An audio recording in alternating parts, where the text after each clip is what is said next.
Bienvenue dans Pop-Up. Aujourd'hui on se retrouve pour la soirée Table Quest au Grand Rex. On va parler jeux de rôle, on va aller voir un peu tout le monde. C'est parti.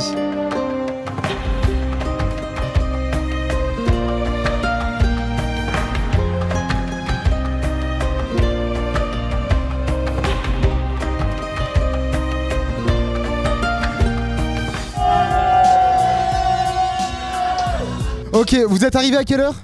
11h, salut plutôt. 11h. Il est le premier. Viens. Très bien mentalement. Bonjour, bonjour. Est-ce que tu joues au jeu de rôle? Non, pas du tout. Haha, comme quoi? Et du coup, qu'est-ce que tu fais là? Je sais pas. Non, blague à part, je suis venue pour voir l'event. C'est toujours intéressant de voir un JDR en plateau avec beaucoup de monde.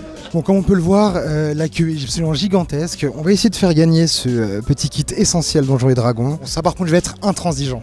Assez simple, dans le replay YouTube saison 1 épisode 3 partie 2 à 43 minutes 17, que répondent Alpha et Eventis à Lincus quand il dit on va faire un dé d'initiative pour tout le donjon? Aucune idée. Non, franchement, c'est mérité. Franchement, c'est mérité. Merci beaucoup. Merci beaucoup. On va voir ça. Hein. On va voir comment ça en peut tout se cas. Ça va ou pas? Un petit cadeau pour le monsieur? Putain, mais ça régale. Mais toi, t'es là pour régaler, toi. C'est que pour ça. Et là, pourquoi se déplacer au Grand Rex? Moi je trouve que c'est assez stylé parce que ça polarise le genre. Le voir en vrai c'est toujours assez stylé, voir les joueurs aussi en vrai. Ça fait quoi de privatiser le Grand Rex? Ça fait quoi? Ça fait bizarre et je pense que pour le moment je réalise pas et je verrai quand je verrai tout le monde dans la salle quoi. Moi tout allait bien, on faisait ça en studio et puis d'un coup on m'a proposé cette opportunité et je me suis dit en vrai, pourquoi pas, essayons. Ouais, j'ai envie de dire c'est un samedi normal comme les autres quoi. Et là je suis en train de décider si j'essaie d'aider la trame ou de saboter le jeu de rôle, histoire de mettre toute la prod en PLS, donc c'est à ça que je réfléchis en ce moment. Donc je modifie Sarah Pierre pour qu'à chaque fois qu'il la sorte du fourreau, elle fasse non-stop. Voilà l'envers du décor.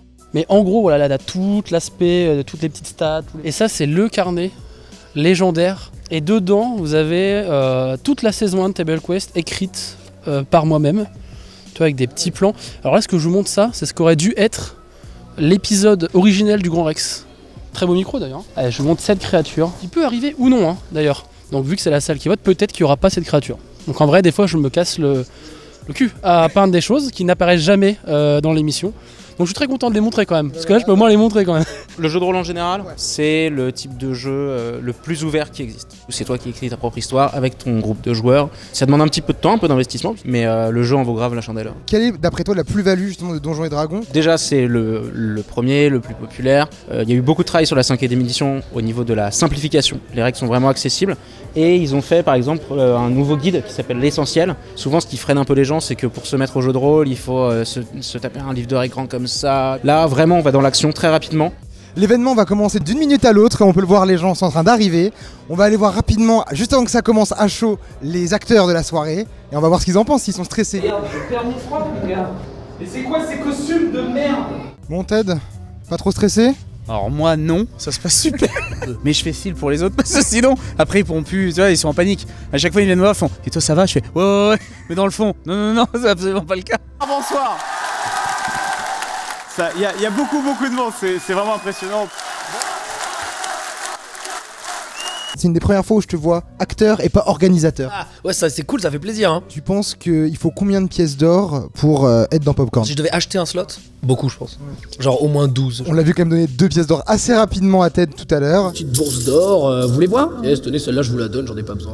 C'est comme perdre des kilos, tu vois, les 5 premiers tu les perds vite et après c'est compliqué. Donc 12 pièces d'or. Masterclass sur masterclass hein, sur les jeux de mots. C'est gentil, mais en réalité, de temps en temps, c'est un peu moyen quand même, hein, faut être sincère. Alors moi, Feria de Bayonne. Bonjour, qui êtes-vous? Je suis Feria. De Bayonne? Mais vraiment. Convaincu? Bon, ça me fait plaisir, ça me fait plaisir. J'ai un gros passé de joueuse de jeux de rôle, j'en ai fait beaucoup. Pas mal d'univers de Donjons et Dragons. Tu as déjà été MJ? Je vois ce que font subir les joueurs au MJ, c'est hors de question qu'on me fasse ça, parce qu'en plus d'une, je serais trop méchante. Je pense que je tuerais tout le monde. Je suis un peu chippie. Bon, grand monsieur, ça fait quoi d'être le chouchou de Lincus? Ah, je suis pas seulement le chouchou, je suis aussi le personnage principal. L'aventure, non, ça devrait s'appeler Kirkis et ses potes moins importants. Mais finalement, on a renommé ça en Table Quest, parce que l'anglais, ça fait mieux. Bon, Alpha, on n'a pas oublié, hein, du coup, saison 2, Stade de France. Alors on se calme. Mais non, la saison 2, j'ai déjà beaucoup d'idées. Donc voilà. Mais on va se laisser le temps. Merci beaucoup, franchement merci et un grand bravo. Merci beaucoup. Merci à tous. Merci à tous.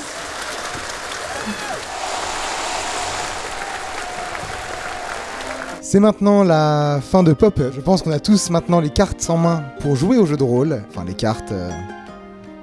les dés.